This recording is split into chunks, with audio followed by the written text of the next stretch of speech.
ልቤን ሰብረሽዋል። በቃ ይበቃል። እምነቴን አጥተሻል።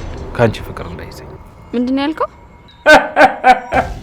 በነገራችን ላይ ይቅርታሽን አልተቀበልኩም። እንደፈለክ ማሰብ ትችላለህ። በጣም ትዕቢተኛ ነሽ አንቺ ዶሮ።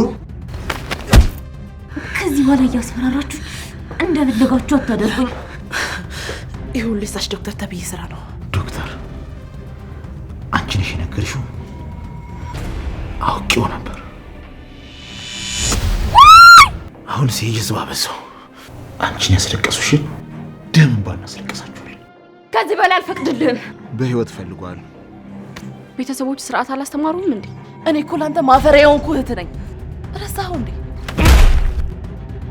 አንድ ስተቴ ደጋግመህ እየነገርከኝ በጭንቀት እንዳብድ ነው የምትፈልገው። ካንቺ ምንም ነገር አይበልጥም። ልቀቃት! አቅምህን እኮ እያጣህ ነው። የሆነ ነገር ማድረግ አይቀርም። ስለዚህ ካርታውን ላቢ መስጠት አለብኝ። ይሄ ካርታ እንዲንጌ ግባ እንጂ ምን እንደማደርጋችሁ ነው የማውቀው። ማርኮ እየተከተለኝ ነው። አንቆብኛል። ስለዚህ ተጨናነቅ ለማለብ